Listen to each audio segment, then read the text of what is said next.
So let me ask, how much time are you, the development director, and your DevOps team spending preparing board reports? It's possible you're just clicking a couple buttons and out come beautiful reports, and you're just applying a little formatting and then sending them off for the board packet, in which case you're going to find this tutorial very boring. However, it might be that your board is consistently asking for information that your database reports are not providing. I call this a data information disconnect, and it happens all of the time. And it's not that difficult to fix. And if you fix it once, you don't have to spend days of your life creating reports for your board. So a data information disconnect often happens when fundraising strategy, because of a strategic plan or a capital campaign, changes at the highest level. It can take years for those changes to actually trickle down into how the database is recording data. About every 5 to 7 years, a nonprofit organization will make a significant strategy change or develop a plan to do so. This is a prompt for us to reevaluate fundraising reports in order to avoid data information disconnect. This means realigning your database with current fundraising strategies, which means doing things differently than they've been done, and that's okay. It's simply how you're going to be doing things now. The realignment process is based on the classic performance assessment model of setting goals, establishing benchmarks, identifying key performance indicators or KPIs, and then measuring them. So first, capture for your team a very clear understanding of the overarching goals of the new or emerging strategies of the organization. Work with leadership to identify benchmarks toward each goal, and as DevOps specialists, identify the key indicators to measure progress. Align data points, fields and codes, to reflect these key indicators, and build relevant queries and reports that display key indicators in the context of each benchmark. Okay, this is pretty lofty, but let's break it down with a quick real-life example. Let's use a $2 million capital campaign goal for a new building with the following benchmarks.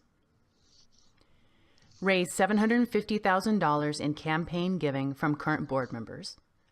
Convert 30% of current major donors into campaign donors with a 3-year gift commitment.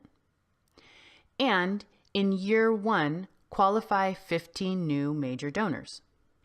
At a glance, we know we need to add a gift field to indicate board gifts since board membership changes every year. We know we need to add a 3-year gift target amount and perhaps ramp up our pledge entry and reporting procedures. We need to document a procedure for splitting funds to accommodate split annual and campaign giving, and we need to record and date the qualification solicitation of new major donors. Now that I've encouraged you to adopt a more flexible approach to creating reports and actually adapting your entire database structure to the shifting strategies of your fundraisers, my next recommendation is going to sound paradoxical, but hear me out. Enforce consistency. Fundraising strategies span years, and so do most goals.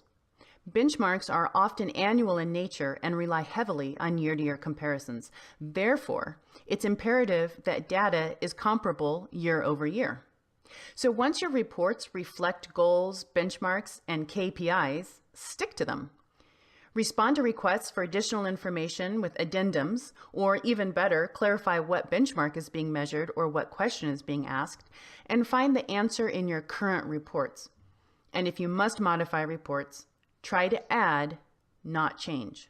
So here are 3 things you can do to stabilize your report suite and actually get more value from your reports.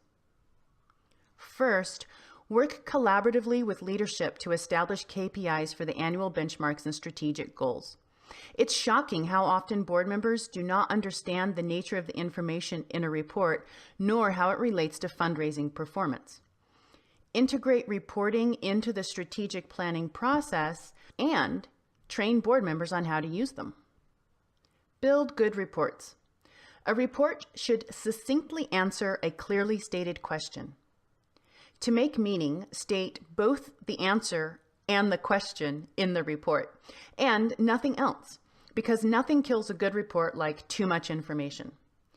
It may mean multiple pages, lots of color and lots of white space. It might even feel like an underrepresentation of all the hard work of your fundraising, because it is. I will often recommend a summary report for presentation to the board, and then a detailed report that's available but held back that you can reference for detail to answer questions as needed. And finally, build trust. One large gift in the wrong fund or without a pledge schedule can call an entire report into question. There will always be human error in data entry, and the best way to catch and clean is through reviewing reports. So build review time into the reporting process. And if there are data anomalies, either legitimate or quote unquote still under investigation, be sure to add an asterisk and a footnote to protect the integrity of your report. So fundraising reports may be the only measure of performance for your department that the board is seeing. And so that alone can be anxiety-provoking. Add to that requests for drill downs and pull outs on what may be fuzzy data, and running board reports can turn into a multi-day ordeal. But just remember, your reports and even your database can be adapted to reflect your fundraising strategy. And with a solid, proven suite of reports, you're going to spend less time fussing and more time fundraising.